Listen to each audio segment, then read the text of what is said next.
While many can forgive offense, no one ever forgives contempt. Benjamin Franklin. It was a beautiful winter day in Austin, Texas. The temperature was 67 degrees and a light westerly breeze was blowing. The evening looked even more spectacular. Full moon, temperature around 50 degrees at 8 p.m. Perfect forecast. To top it off, the Moody Center was hosting a Florida-Georgia Line concert, and Henry Can, pronounced Hurricane, had 2 front-row tickets to the show for him and his wife Melanie. The 33-year-old couple, married for nearly 5 years, were expected to celebrate Valentine's Day a week early. The only problem was that it wasn't hot at all in Sioux Falls, South Dakota.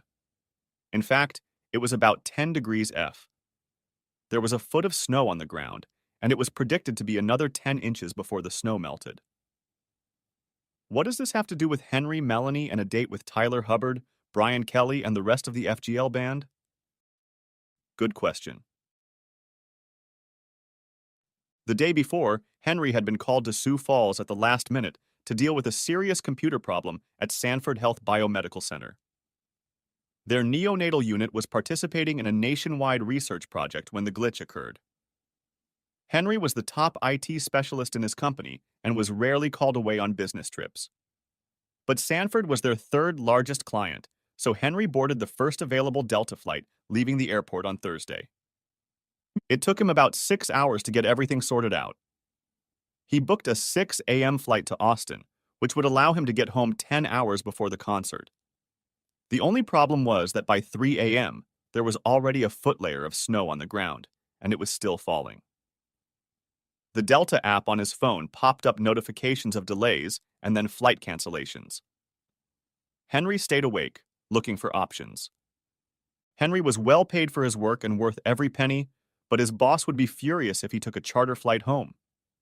However, he had just saved his company several $1,000s more than a charter would have cost, so he tried to take advantage of that option. By 5 a.m., it was clear that no one would be flying anytime soon. The snowfall was to continue all day, and the temperature would drop to freezing. Some were calling it the storm of the decade. Henry could think of only one thing. Shit. Around 9 in the morning, he dialed extension 2 to call Melanie's office. Her assistant Kim answered on the second ring and put him through. Hey babe, I'm so excited about tonight. What time will you be home? Mel, have you seen the weather in Sioux Falls? No, Henry, I knew that's where you were headed, but I wasn't paying attention. What's going on? Unfortunately, a whole bunch of goddamn snow. 12 inches so far, and probably another 10 today before the snow ends. All flights have been canceled. Oh, baby, I'm so sorry. I was so excited about tonight. I know I've been working a lot lately, and this was the perfect chance to start a romantic weekend together. Damn, sometimes I hate your job. I'm upset too, Mel. But you know I only travel 4 or 5 times a year, and only when absolutely necessary. It was a big crisis with a major client. Like you said, we haven't been together much these past few months, but you're the one spending crazy hours, not me. If anything, my job allows us to have a damn good Texas lifestyle. You're right, Henry. It's just that lately we've been apart more often than we've been together. I know it's my fault too. I'm working hard to make partner, which means I have to make time for it. You're at the point where you can dictate most of your schedule and keep it close to normal. I'm getting to that point, but it will be another year or so before I start controlling my hours. I miss you, and I miss us. Me too, babe. Why don't you take your girlfriend Sue and go have some fun? The tickets are front row and trying to sell them is too much trouble. I can order a car to pick you up and bring you home. Don't let me spoil the fun of a great show. Melanie hesitated and talked about just selling the tickets. She would just stay home and watch the concert online. She could log into their Ticketmaster account and sell seats with no problem. She continued to talk about how she didn't want to go if he wasn't with her. Henry persisted in urging her to go and have fun. He reminded her that she had a new pair of Tacovas, and those stylish shoes looked good on her. After a few minutes, she agreed. They both said, "I love you," and hung up. 5 minutes later, Melanie found a phone in the back compartment of her large bag and dialed the first number. This was her part of the conversation. Hey, how was your day? Well, I might have something to cheer you up. Henry just called. He's stuck in Sioux Falls, in South Dakota. Yeah, he had to rush down there on business, and there was a big snowstorm. Can you imagine his bad luck? Yeah, and you were lucky. Anyway, I still have 2 tickets on the Florida-Georgia line tonight, but hubby will be cooling his heels in the Great White North. Diane is still visiting her relatives in Memphis? That's great. How about we spend the evening together? I have a new denim skirt and boots I've been wanting to try out for a while. I'll come over to your Uber and we'll see. How does that sound? Yeah, I'll order an Uber Black so we can have tinted windows. I giggle. Yeah, let's plan a late night party after the concert. I'll see you around 7. I can't wait. Melanie worked hard and made it through lunch so she could leave the firm by 4:30 p.m. She wanted to soak in the tub and relax for an hour before heading to the concert. Before leaving the office, she called her best friend, Susan O'Connor. They had met during her first year at the firm and had hit it off immediately. Only 1 year apart in age and married only 2 weeks apart that same year, they had a lot in common. Hey, Susie Q, need a favor, babe. What's up, Mel? Glad to help if I can. If Henry ever asks you how our night at the Florida-Georgia line concert tonight went, your answer will be awesome. What the hell, Mel? Are you still having fun with David the asshole? Mel giggled. Yeah, I just can't get away from him. I know his partners call him that because he can be an asshole, but let me tell you, that nickname has another good reason, girl. Sue was not amused by this. Mel, Henry is a wonderful man, and you two together make a wonderful couple. This is the moment when you start thinking about kids and raising a family together. You're not in college anymore, sis. Why are you spreading your legs for this player? You're jeopardizing everything for fun. Mel sighed. Her friend was loyal, but also held more conservative views on fidelity. I know, Sue. Henry is a great guy, and I never plan on losing him. David is wild and fun. We're both happily married, but we just have a spark that rocks our worlds. Mel, you really need to think a little deeper before you open your mouth. If you were happily married, you wouldn't be slutting around with your boss on this side. Nor would he be entertaining one of his female employees if he was happy. What part of the marriage vows did you not understand? Renouncing all the others is pretty easy. Mel was beginning to tire of her friend's lectures. Sue, will you cover for me or not if Henry ever asks? I won't offer any information or ever bring it up, but if he asks me, I'll tell him I was with you. Where are we sitting? Front row, right in the center. Thank you, Susie Q. You're the best. Next weekend we're spending the day at the spa. I'd love that. So Henry bought great tickets, and now you're going to use his gift to cheat on him with David, Sue thought to herself. Out of her mouth came, okay, bye. Mel hurried home and began to get ready for her date. She had a couple of glasses of her favorite Pinot Grigio, shaved her legs in a bubble bath, and then got dressed. She was wearing a white lace bra so she could undo a couple of the top buttons on her white blouse. Her skirt was pulled up about 6 inches above her knees, showing off her strong legs. The boots were dark gray and matched the vest. They had been a Christmas present from Henry. It was the first time she'd worn them, but she was so excited that the irony didn't catch on. She looked in the mirror and was pleased with what she saw. She figured she'd crush a few people this evening, but she was only interested in one. She had another glass of wine, after which she ordered an Uber. When it pulled up, she asked for one stop on her way to the concert. The driver happily agreed. More money in his pocket was fine with him. The car pulled up to a gated apartment complex. Melanie gave him the code to enter. They drove 2 blocks and pulled over to the curb. Just then, David Miller, Melanie's boss, jumped out of his condominium and jumped into the back seat, greeting his companion with an enthusiastic and passionate kiss. Good God, you smell and look beautiful, Mel. I think we should skip the concert and head straight to your house. Melanie welcomed his kiss, opening her mouth and accepting it with a purr. Calm down, big boy. There will still be time for that. It's going to be a great show. The Uber driver remained silent, but noticed the wedding ring and diamond on her left hand as she kissed and caressed her lover. Whore and bastard, he muttered to himself.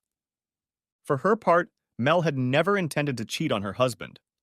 They had met on a blind date arranged by her best friend. Sympathy had quickly developed between them. She was outgoing, friendly, and socializing with friends came easily to her. Henry was a little more reserved, but there was an inner strength about him that appealed to her. She never felt like he overshadowed her, but his presence always made her feel safe. He was kind but firm, with a warm personality and wise beyond his years. He attended college on an ROTC scholarship, and after college he served in the Marine Corps for 5 years. This experience combined with his character made him a man who could always be counted on. This character trait was as good for Mel as his rough 190-pound appearance. Henry was skeptical of Mel's affection from the beginning. He had never considered himself a great catcher or anyone special. The Corps had taught him that his duty was to serve those around him. "You go first and fall back last," they drummed into him at OCS. This code made an impression on him that stayed with him even after he returned to civilian life. So being pursued by a beautiful woman made him slightly embarrassed. As they grew up with Mel, Henry's fears subsided, and Mel's confidence in them grew. They married after an 18-month courtship that included a 4-month engagement. Thanks to his time in the communications department and his natural ability, Henry landed a great job at his current firm in Austin. In his 3rd year with the company, he became head of his own department. In his 5th year, he became vice president of information technology development and client support. Mel graduated from law school 9 months after their marriage and landed a solid entry-level position at a mid-sized firm in Austin, specializing in oil and mineral rights. She was smart as a whip and won the attention of the firm's 3 partners, Connor, Sims, and Miller. And that's where the trouble began. David Miller was a 43-year-old married man with 2 teenage children. His wife, Diane, worked as a principal at a local high school. Mel liked her and had always thought they were well suited to each other as a married couple. Much about her boss remained a mystery to her. What was clear, however, was that David Miller was a tough bastard to work for. As senior partner, he worked at least 55 hours a week, while his 2 colleagues worked barely more than 40. He expected his team to work somewhere in the neighborhood of 70 hours a week. Mel was in her 3rd year with the firm and had finally gotten down to an acceptable 65 hours a week. Asshole seemed to be pleased with her work and gave her better assignments. They started spending more time together during the day and after work, more time with the team, and more time alone together. Soon, the time spent alone began to far exceed the time spent with the team. They started talking about more intimate topics and even touching each other occasionally. They were playing with fire. Both knew it. 6 months ago, the sparks erupted into a bright flame. They won a grand judgment that would bring the practice about $2 million. David's share would be about $400,000, and Mel would receive a $45,000 bonus. The team of 6 gathered in David's office for a late afternoon celebration. The asshole was in such good spirits that he even opened a bottle of his 4 Roses, single-barrel bourbon for the occasion. After an hour, the party began to disintegrate. David asked Mel to wait a bit. This elicited a couple of smirks from the more observant people in the crowd. David escorted the last person out and quietly closed the door. He turned around when Mel, leaning against his desk, was already undoing her buttons. David paced the floor like a man possessed. David wasn't as big and strong as Henry, but he was more commanding. He was the kind of man who knew what he wanted and went after it. He'd wanted Mel since he'd first gotten to know her intimately about 2 years ago, and now it was working out for them. "No, David, I don't think this is a one-time thing. I feel a connection with you that I don't want to resist. We're both married, and we want to stay that way. But I hope you and I will have moments like this day every now and then." "It makes me happy to hear you say that, Mel. Yes, we both want to stay married, but I also want us to have more moments like this one." That was 6 months ago, and now Mel and David were walking hand in hand into the concert arena. They hid their infidelities well, but were still diligent about seeing each other at least twice a month. Tonight, if they were worried about being seen, they didn't show it in any way. They weren't overly affectionate, but even a casual observer could tell this was a date between two people who were drawn to each other. Back in Sioux Falls, a frustrated Henry decided to broadcast the concert live. If I can't be with her, maybe I can see her when they pan the crowd, he thought to himself. After warming up, the band FGL took the stage, playing 4 fast and loud songs. The camera didn't look at the audience too much until the 5th song, which finally went slow. Cruz's love song was performed when the cameras started filming couples in the audience. Henry almost went to the bathroom when the song started, but remembered it was Mel's favorite song and stayed. 30 seconds later, his world crumbled and his marriage fell apart. The camera stopped on a couple in the front row, right where Henry had bought his tickets. The man and woman were hugging, slow dancing, and kissing deeply, clearly oblivious to the fact that they were being shown on the big screen. In the new boots Henry had given her for Christmas, Mel was unrecognizable, and although he didn't know him well, there was no doubt that this was David Miller, embracing and passionately kissing his wife. Henry sank to the floor, at a loss for words. The agony of betrayal came over him like a punch to the gut. He was dazed, dizzy, and struggling to breathe. The camera moved to the other 3 couples, but then back to Mel and David again. This time, Mel broke the kiss, looked up and saw them on the screen. The look of panic on her face was impossible to hide. She buried her face in David's chest, pulling his head against her so he wouldn't look up. For 15 minutes, Henry sat on the floor, tears streaming from his eyes. He alternately asked himself questions like, "Why Mel?" and snapped into anger. "Screw you, Mel, and I'm definitely going with you, David Miller." As he began to come to his senses, he realized he had to act, and act fast. The Corps had taught him that if you sit still and do nothing, you can die. If you move and give the enemy a fight, you have a chance. He sprang into action. Henry called his good friend and attorney, Michael Lipscomb. Michael was a little surprised to get the call at 9:30 on a Friday night, but even more surprised to hear the subject of the conversation. He told Henry he was sorry and pressed him a couple times, asking if Henry was sure it was Mel. Once he was sure, he told Henry to hang up, but to answer the call that would come in within the next 5 minutes. 3 minutes later, the phone rang. He didn't recognize the number, but it was Austin's area code, 512. "Hello, this is Henry Kahn." "Hello, Mr. Kane, this is Erica Hamilton, an attorney and good friend of Michael's." "Hello, Mrs. Hamilton. Thank you for calling me." "Call me Erica and I'll call you Henry," Erica replied. Henry was about to say something, but she continued. "I apologize for being so short with you, Henry, but time is of the essence. Your wife is at the concert with another man, and you witnessed their intimacy on the live broadcast. Is that correct?"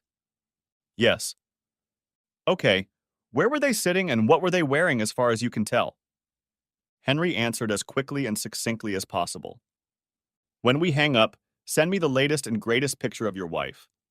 I have a private detective on his way to the concert right now. He'll be there in 10 minutes, and he's going to follow them all night, and if need be, all weekend. We need to gather as much evidence as possible, as quickly as possible." "Okay, thanks." "Henry, can you come up with an excuse to stay in Sioux Falls a couple more days? I want our evidence to be irrefutable, and one night at the concert won't be enough for us. If you can stay in the snow or do some other work for your client, we'll have a better chance of catching him with his pants down. Please pardon my candor." "Yes, I can arrange that," replied Henry. "Good, Henry. Send me the picture as soon as possible and sit tight. I'll call you back no later than noon tomorrow and give you the latest news. Call your wife in the morning at a reasonable time and let her know you will be delayed until at least Monday evening. I assume your employer won't mind." "Yes, I'm a senior vice president, so I have a flexible schedule. I have some more work to do with a client on Monday." "Great, I'm sorry, I have to run. We'll talk tomorrow." Henry was grateful for the conversation and quick action. He was still dizzy and had no idea how it would end, but this woman was clearly good. He got very little sleep that night, and by the way, he never listened to FGL again. By 5:30 in the morning, Henry had given up trying to sleep. He got up and looked outside. The snow had gotten fainter, but was still falling. He turned on the local radio station. A total of 22 inches had fallen in the last 36 hours. A record high for Sioux Falls. Obviously, nothing much would happen for the rest of the day, or even the next day. Henry started taking notes. He didn't like to cheat. Whether it was the first or the 100th time, it didn't matter. Trust broken between loved ones was something he wouldn't tolerate. And if cheating wasn't bad enough, the contempt they both showed him was simply prohibitive. They slow danced and kissed in a very public place in his town. Even if they were only seen by one or two acquaintances, word of mouth would spread. Did you hear that Melanie Canna is getting her husband drunk with her boss? There was no way he'd put up with that shit. He analyzed his actions as her husband over the past 5 years. He'd always been faithful, but not because women were busting down his door. He rarely looked at another woman. He was head over heels in love with Mel, and that meant he was completely faithful to her. They fought from time to time, but he was a good husband to her. Caring, friendly, protective, but always respecting her as an equal partner. No, he didn't deserve such neglect. He made a spreadsheet of assets and liabilities. Made a very short list of people to call, including his boss, his father, and 2 buddies from the Corps. He made a list of next steps after talking to Erica. It was only 7 in the morning, so he put on his sweatpants and headed to the hotel fitness room, where he worked out hard until 9. After showering and eating breakfast, he picked up his phone. There were 2 messages from Mel, wondering how he was doing and telling him how much she missed him. She mentioned that the concert had gone well. Sue had joined her. Disrespect again. He decided to check something out. Perhaps he should have waited to consult with his attorney, but after all, he was a Marine. Inaction in the face of a crisis didn't seem like a good option. The phone rang twice before it was answered. "Hi, Henry," Sue said. "I heard you were stuck in Sioux Falls. I saw the weather map. It looks terrible." "Hi, Sue. Yeah, it's just a whiteout here. Texas hasn't had this much snow in ages, not to mention it's only been snowing for 1 day. I'll be glad to get home." "What can I do for you, Henry?" Sue's voice sounded nervous. "Look, Sue, I was just wondering. How did you like the concert last night? I thought the opening song of the concert, 'This Is How We Roll,' was great. I watched it live from my hotel room." "Yes, Henry. It was a great show. I know Mel had fun, but I really missed you." "Thanks for saying that, Sue. Can I ask you one more question before I let you go?" "Sure." "I know you're a big FGL fan, so I'm wondering how the hell you could confuse 'This Is How We Roll' with 'Up Down,' which they opened last night with. How is that possible, Sue?" There was silence on the other end of the line, so Henry continued. "Sue, I know you're a friend of Mel's, but I also considered you a friend of Jim's. But now it seems you've picked a side and are willing to set aside our friendship so she can entertain her boss. I don't know what I did to deserve such disrespect for you and Jim, but your betrayal hurts me deeply." A huge lump rose in Sue's throat, and tears came to her eyes. It came to her that she had made the wrong choice in covering for Mel. No friend would ever ask a loved one to help them be dishonest and hurt others. "I'm sorry, Henry," she replied in almost a whisper. "How long has this been going on, Sue? How long has David Miller been entertaining my wife?" "About 6 months, Henry." Henry had been preparing himself for something like this, but hearing it for the first time, he was shocked.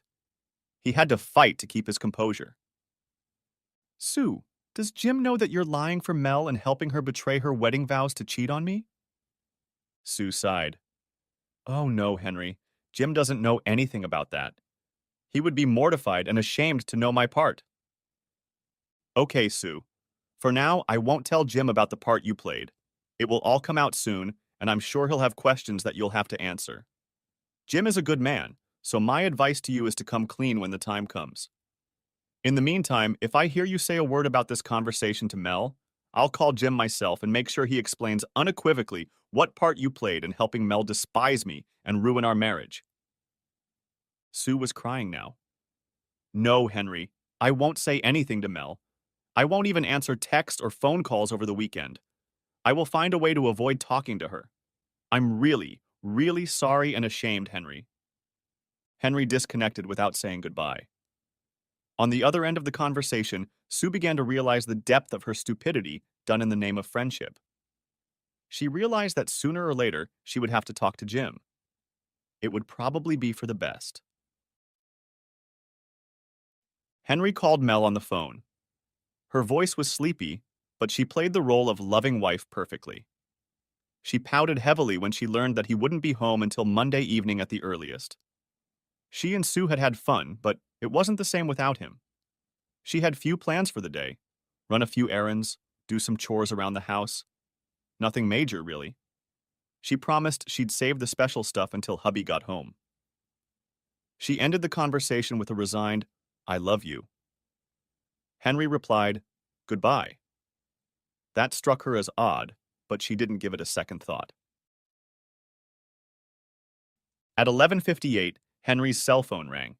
It was Erica.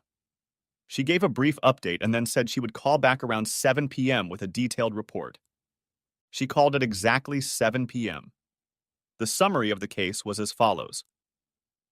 1. The private investigator was very, very good. He infiltrated the concert and took more pictures.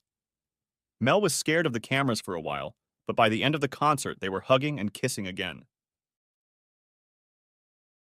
2. They went back to Henry and Mel's house. The EP had anticipated this and had an assistant set up recording equipment in several rooms. They spent the night in the master bedroom, engaging in a very vivid relationship. 3. Later in the kitchen, they engaged in a casual but frank conversation about their relationship from its inception. They freely mentioned a few escapades within the walls of the law office. They also discussed how to keep things private. 4. They went out to lunch and then returned to Can's bedroom for the afternoon and evening. 5. The private investigator would continue his surveillance and notes, but Erica assumed things would be the same. Next, she wanted to know what was on Henry's mind. He had been pondering and taking notes all day. He outlined his reflections to his lawyer. "She has despised me publicly and privately for 6 months. The marriage is over," he began. "She should feel the humiliation she has heaped on me along with her friends and family.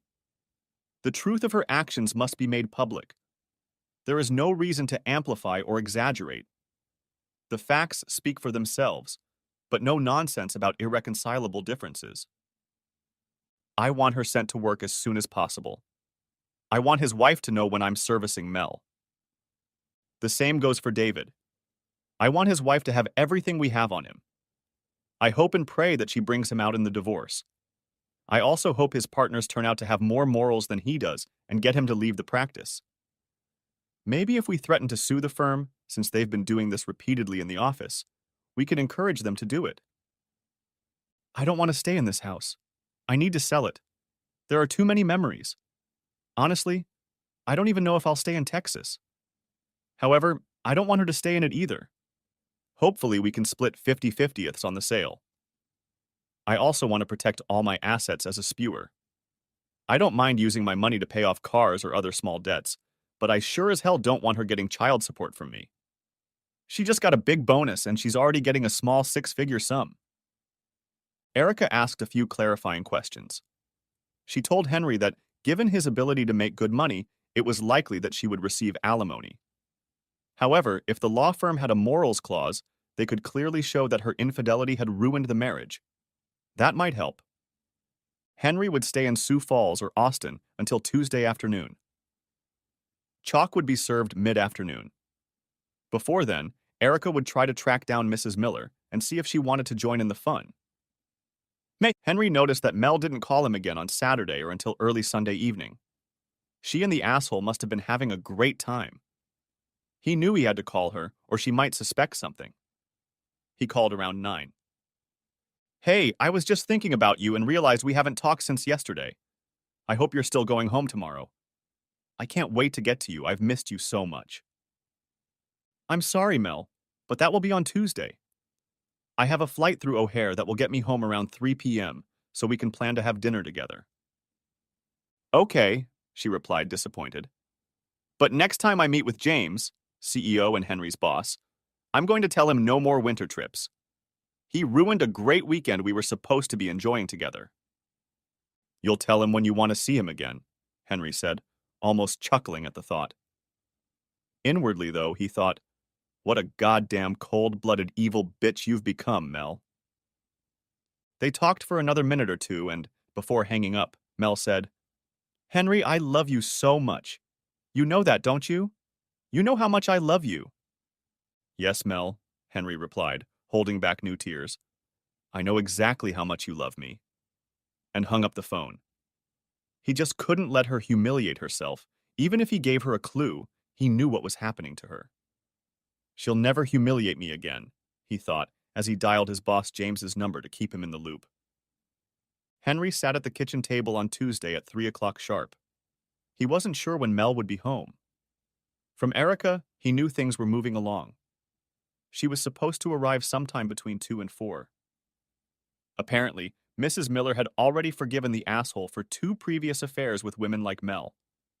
She wasn't in the mood for a third, and was happy to hire Erica to represent her interests as well. Both Henry Cann and Diane Miller were named as plaintiffs in a civil suit against Connor, Sims, and Miller. Erica reminded both of them that she didn't think it would come to anything, but rumor had it that while Connor and Sims weren't necessarily choir boys, they weren't the type to put up with a lack of morals that hurt their practice. Perhaps this jerk would be shown the door. At 3:15 p.m., Erica called to let Henry know the deed was done. While they briefly discussed next steps, Henry's phone was bursting with messages and calls from Mel. In order, the messages read, What the hell? How dare you humiliate me in my workplace? Answer me, asshole. You better be home when I get home. I'll never forgive you for this.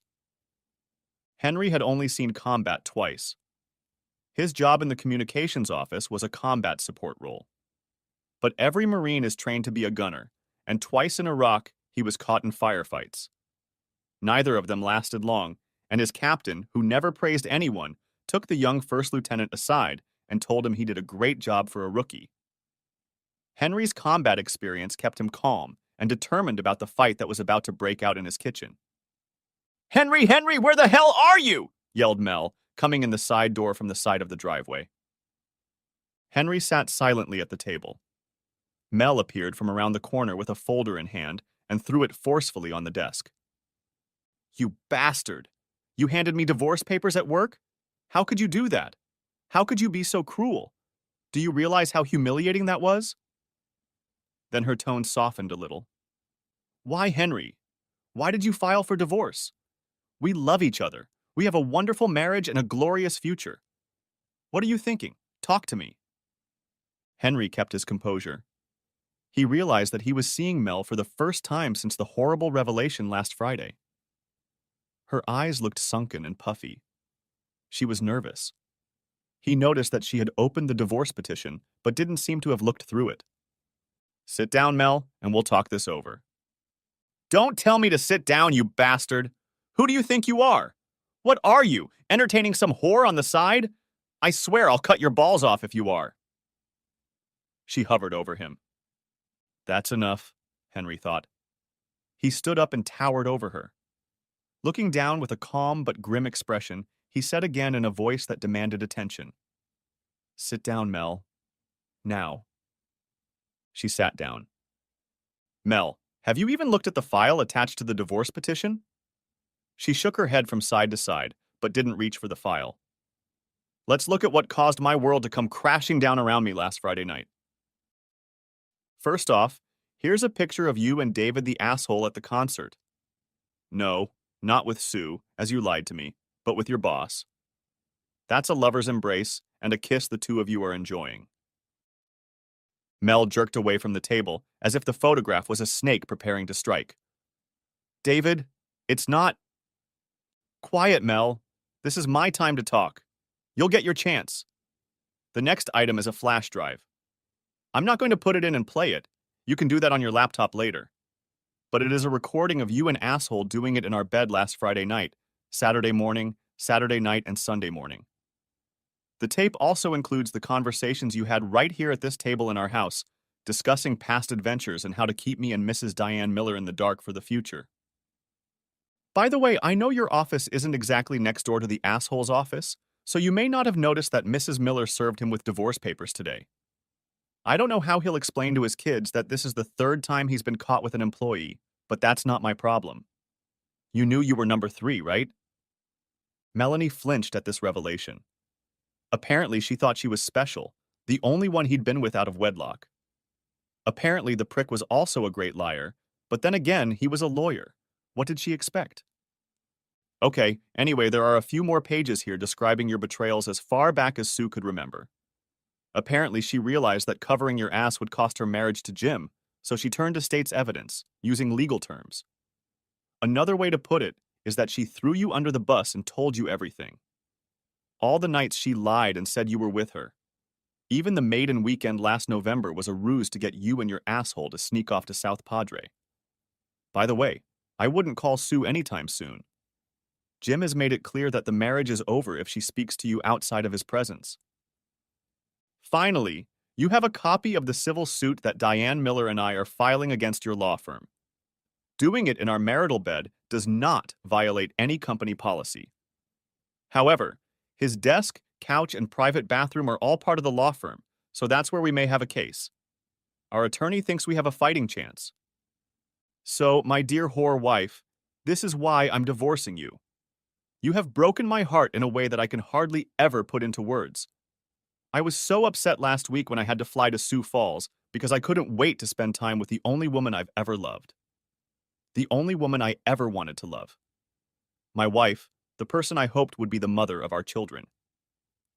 Then, as I sat watching the concert live, hoping to see my little girl singing and dancing, doing her best to keep us apart from her faithful friend Sue, I nearly died when I saw her in the arms of another man, lusting after him, welcoming his kisses and caresses.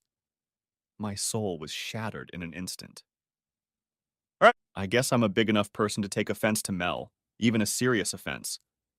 People aren't perfect. I'm not perfect. Forgiveness should always be part of a marriage. But you didn't hurt me, you treated me with contempt. You deliberately humiliated me in public. I can't. I won't tolerate that. I won't be married to you, Mel, not 1 minute longer than it takes to get a divorce.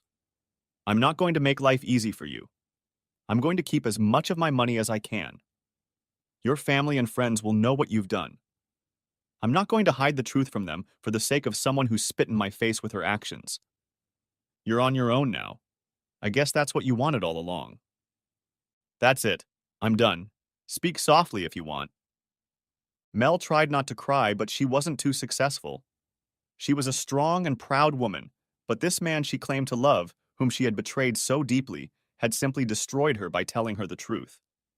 He had felt the depth of her terrible actions and their consequences. She wanted to hate him, to blame him. She tried desperately to avoid making such an obvious mistake, but there was no escaping the truth of who she was. Have you told my parents?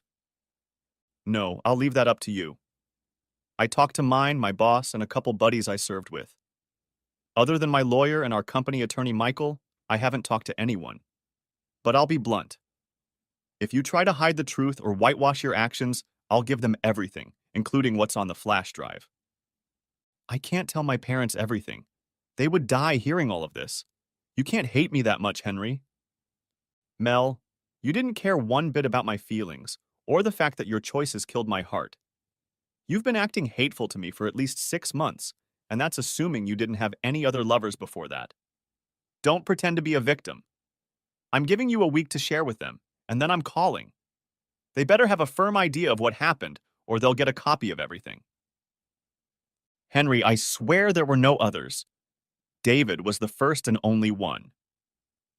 Sure, Mel, And you and Sue were together at the concert last Friday. You and the asshole didn't have fun in our marital bed all weekend while you were telling me how much you loved me. I assume that every time you open your mouth, you are lying. I doubt you even know how to tell the truth. Henry, I didn't mean for this to happen. I wasn't looking for it. I was seized by the moment we won the Dutton case. Once we started, I wanted to stop it, but I just couldn't. I don't know why. Really, Mel? You don't know why? Henry flipped through the folder until he found the right page. I'm sorry. I should have realized from your conversations how much you wanted to be faithful to me. Like, for example, that quote from 2 months ago when you were both lying in our marital bed. David, I just can't get enough of you. We have to be so careful. If Diane or Henry finds out about this, we'll have to quit, and I don't want to ever stop making love to you. Yes, Mel, you seem to be so inconsistent in your behavior. You're completely misguided, Mel. Henry's words began to reach consciousness. Mel sank down in her chair and was silent for a while. Finally, she spoke. I have no excuses, Henry. I'm a grown woman, and I made my choice. I thought I could hide it from you. I thought I could play this game, and if you didn't find out, it would be harmless. I knew David was just an affair. I knew we would never love each other, even if I said those words. I never had feelings for him the way I have for you. But I shamelessly betrayed you and your love for me. Mel paused for a moment to blow her nose and dab her eyes. She looked across the table at Henry and immediately noticed two things. His wedding ring was lying on the table, and the look in his eyes told her that he had lost all hope of redemption for her. He treated her with the same contempt she treated him with. Her safe little world of a loving husband was gone. Henry, I don't know what to do or where to go. I can't leave the house before the divorce. It would mean admitting it's over and financial suicide. I don't suppose you're leaving either. Why don't we agree to stay here for a while? I need time to think and decide how to proceed. I can't promise I won't fight for a divorce. Right now, all I want is to be with you forever. I can't imagine life without you. I will stay in one of the spare rooms and avoid contact other than what is necessary between roommates. I will respect your space. Mel, I can't tell you what to do, what to think, or where to go. Erica, my attorney, told me not to leave the house until the divorce is official, and she told me you'll feel the same way. You're staying in the master bedroom tonight. I refuse to sleep on the mattress you and that asshole were on. Tomorrow, I'll take it to the Salvation Army, and they'll bring me a new one. This will be my bed that you will never sleep on. Thank you for understanding, Henry. I'll fight to stay if I have to. It's my only choice under the law, but I appreciate you going out of your way to help me. I'll start moving my stuff tomorrow while you're at work. Mel stood up and tried to hug Henry. He quickly pulled away from her. Screw you, Mel. Don't ever try to touch me again. It's all I can do to be in the same room with you and stay calm. You destroyed my heart. You destroyed us. You will not have my comfort now or ever again for doing such a disgusting thing. You made your choice alone. You have to live alone. I can never completely forget your debauchery, Mel, but I will try my best to get you as far out of my life as possible, and that journey has already begun. Mel collapsed back into her chair, laid her head on the table, and sobbed. Epilogue. Mel fought the divorce to the last. In silence, she hoped Henry would relent and stay. She also had to fight if she wanted to keep any shred of self-respect. Many friends broke off relationships with her after learning what she had done to Henry. Mel asked the court to order counseling, proving that she was already in therapy, that she had nothing to do with David Miller, etc. However, representing herself in court is not a good idea, but Mel was worried about paying for an attorney, so she decided to give it a try. It slowed down the process for a while, but she never derailed it. Even Mel's parents begged her to let Henry go. They were outraged by her actions and sided with Henry, even trying to maintain a tenuous relationship with their daughter. It took 7 months, but the divorce was granted. The house and savings were split 50-50ths, but David didn't have to pay alimony. Miracles happen. Melanie left Connor, Sims, and Miller and went to work for a small firm in San Antonio. On the day of her departure, she was walking out the front door and turned to say goodbye to Henry. He closed the door in her face before she could speak. She rarely went on dates now, but on Friday nights she usually went home with a random guy just to have fun. Perhaps human companionship soothes her soul. Perhaps it reminds her of being a whore who abandoned a good man in a marriage. Turns out Connor and Sims do have souls, even if they are lawyers. They forced Miller out, and he moved to Houston a few months later, taking a job at a small law firm run by his cousin. Diane had ripped him off in the divorce, and the kids wouldn't speak to him. Henry and Diane's lawsuit was settled out of court for $250,000 for each of the plaintiffs. Erica was very happy with the outcome. David Miller began spending his evenings at the Oilers, a rundown bar in a bad part of town. One evening as he was leaving, a man approached him in the parking lot. He looked into Henry Canna's eyes. There were no security cameras in the neighborhood. Henry said, "Hey, asshole!" and then gave him a crushing blow with his fist to the man's face. "I wanted you to know who did this to you, David. I wanted you to look me in the eye and realize that it happened. If you report it, there are 12 retired Marines sitting in a bar in downtown Austin right now, most of them in combat vests, and they'll swear I was with them all evening. If by some chance I get arrested and charged with assaulting you, one or two of them will come back and finish what I started. You piece of shit." Charges were never filed. About a year after the divorce, Henry was walking out of a coffee shop in downtown Austin and looked up to see a beautiful woman about his age walking toward him. He held the door for her as she entered. "Thank you, kind sir," she said. "It's nice to see that cowboys still have manners." "You're welcome, Mom," Henry replied, and headed for his car. He was about to get into the car when he suddenly thought, "What the hell?" and turned around, walking back into the house. She was sitting facing the door and immediately looked up when he returned. He walked over to her table, held out his hand, and said, "I'm sorry, but I just wanted to introduce myself. My name is Henry." She took his hand in greeting. "Nice to meet you, Henry. I'm Lori. Why don't you take a chair?" "Yes, this is Lori." The end. Thanks for watching. I hope you enjoyed it. So subscribe to my channel and watch the next video.